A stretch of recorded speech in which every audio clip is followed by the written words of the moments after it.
Kebetulan di sini banyak yang tua saya lihat, sebaiknya lebih siap-siap. Yang muda juga apa? Siap-siap.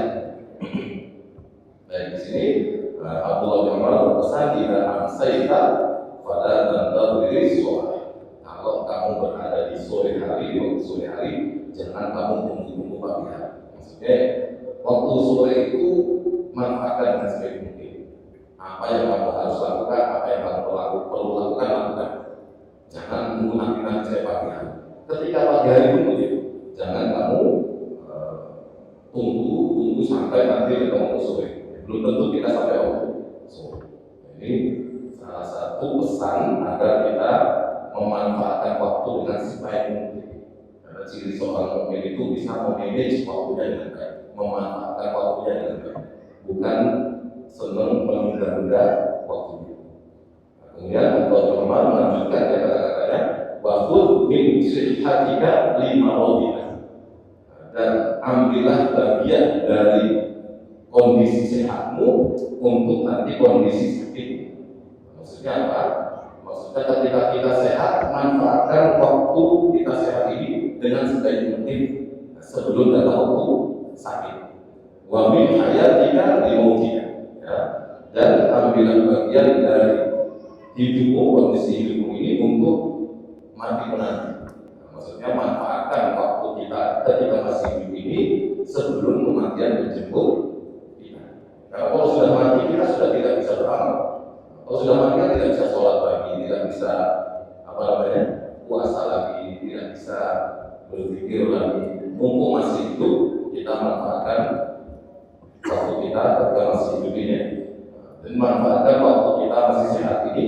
Ya, Bapak Ibu hadirin semua, yang masih sehat, manfaatkan waktu sehat kita. Waktu sehat kita ibadah dengan istiqomah.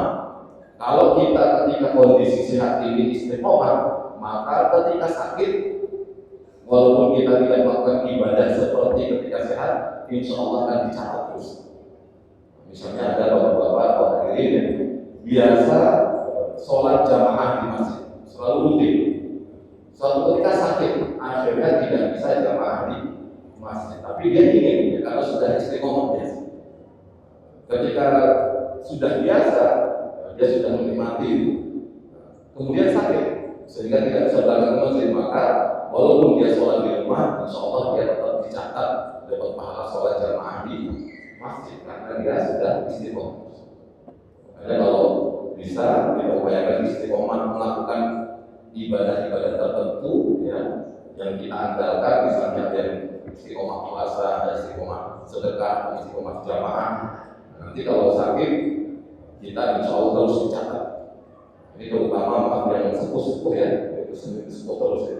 Yang sepuh-sepuh ini kan umur biasanya umur berapa? Umur sekian, itu biasanya sudah badan sudah tidak mampu kemana-mana dan sebagainya. Nah, sebelum tiba waktu tersebut, upayakan istiqomah.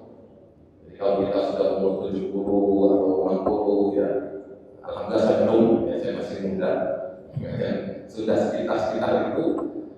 Umumnya kalau sudah umur sekian kan sudah tidak sehat, tidak bisa bergerak bebas, ya.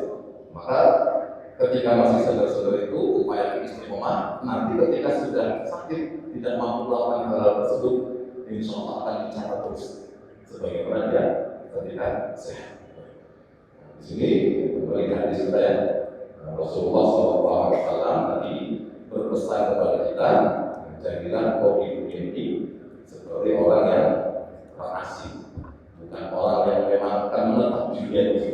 Kita ini pasti akan meninggalkan dunia. Jadi jangan terlalu ngoyo, jangan terlalu ngoyo. Dan alhamdulillah agama kita, agama Islam ini fleksibel dan luas. Dalam agama kita untuk mengumpulkan pahala itu selain dengan ibadah-ibadah makhluk seperti sholat puasa, juga banyak peluang-peluang atau pintu-pintu yang bisa kita jadikan jalan untuk mendapatkan pahala. Alhamdulillah dalam Islam misalnya kita bekerja itu bisa jadi wasilah mendapatkan pahala. Kita bekerja mendapatkan rezeki untuk menghidupi keluarga, itu juga jalan untuk mendapatkan pahala. Yang penting apa? Jangan sampai tujuan dari bekerja mengumpulkan harta. Kalau sudah tujuannya mengumpulkan harta, itu nanti kita menghalalkan segala cara. Ini bahaya seperti itu. Begitu pula jabatan. Kalau kita memang tahu ambisi terhadap jabatan, itu khawatirnya kita menghalalkan cara untuk menghalalkan segala cara untuk meraih jabatan ini. Dan ketika sudah memegang jabatan itu sudah, dia akan menghalalkan segala cara untuk mempertahankan diri di situ. Ini yang baik. Maka tidak masalah kita bekerja mengumpulkan harta, tapi tujuannya harta ini akan saya jadikan bekal menuju akhirat.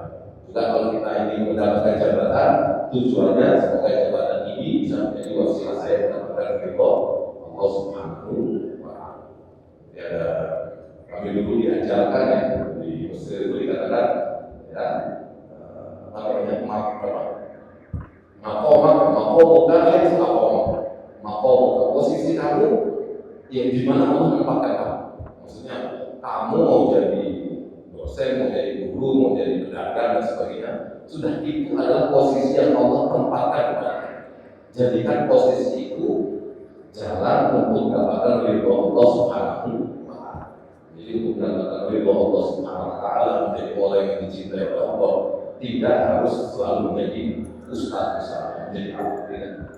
Tapi apapun posisi kita, itulah Allah telah menempatkan kita di situ, jadikan itu jalan untuk mendapatkan ridho Allah Subhanahu wa Ta'ala.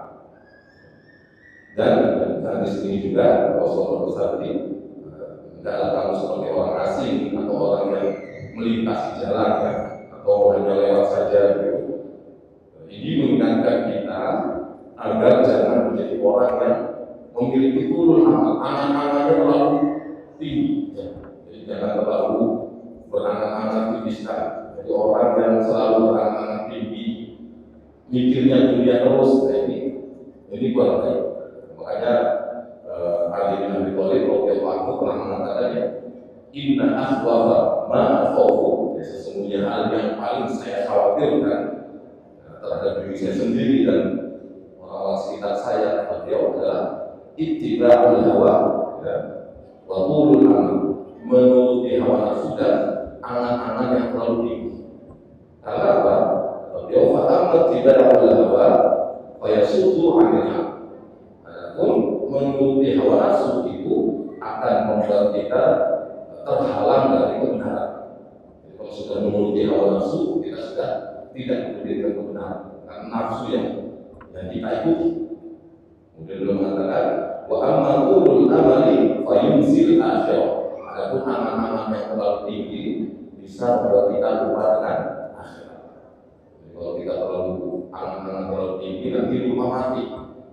Bahwa kita tidak sadar bahwa kematian bisa datang sewaktu waktu. Jadi kalau kita punya cita-cita boleh. Kita punya cita-cita boleh, tidak masalah. Tetapi jangan sampai cita-cita itu menjadi penyebab kita lupa akhirat. Kita cita-cita misalnya yang cita-cita jadi dokter dan sebagainya, akhirnya dia belajar serius untuk mengejar cita-cita tersebut, boleh saja. Tapi jangan jangan hal itu membuat dia lupa akhirat. Dia tetap bercita-cita, tapi ingat bahwa semua itu tetap sesuai dengan kehendak. Bisa jadi tercapai, bisa jadi tidak. Yang diwajibkan kepada kita adalah watazawwad fa inna khairaz zadi taqwa. Kita mencari bekal terus untuk kehidupan akhirat, itu dengan apa? Dengan takwa. Takwa ini bekal yang paling utama. Kalau bekal yang paling baik adalah takwa. Ini kemudian tadi di normal yang mengatakan tidak amsaita pada tantazir sholat. Kalau kamu berada di waktu sore, jangan kau tunggu waktu pagi. Maksudnya kalau kita berada di waktu sore, manfaatkan waktu sore tersebut sebaik mungkin. Sampai nanti ketika waktu subuh pagi ada amalan-amalan tersendiri yang bisa kita lakukan. Wa idza asbahta fala tantazir. Dan jika kamu berada di waktu pagi, maka jangan kau tunggu waktu sore. Waktu pagi manfaatkan dengan baik, waktu sore nanti ada amalan sendiri. Wa khudh bi nasihatika li maradika wa min hayatika li mautika. Beliau alhamdulillah dari kesehatan kondisi sehatmu untuk kondisi sakitmu. dan dari kondisi hidupmu untuk kondisi matimu nanti. Jadi intinya kapan saja waktu kita manfaatkan sebaik mungkin dan jangan suka menunda-nunda. Makanya dalam satu hadis ya, di Sunan Tirmidzi Rasulullah SAW bersabda, "Badiu bil a'mali sab'ah." Bersegeralah kalian melakukan amal soleh sebelum terjadi 7 hal atau satu dari 7 hal. Apa itu? Yang pertama, hal tantadhiruna illa faqran mansiyah atau manusia. Kamu menunda-nunda, apakah kamu menunggu kondisi fakir yang membuat kamu sudah lupa untuk berbuat baik? Maksudnya kita sekarang dalam kondisi kecukupan.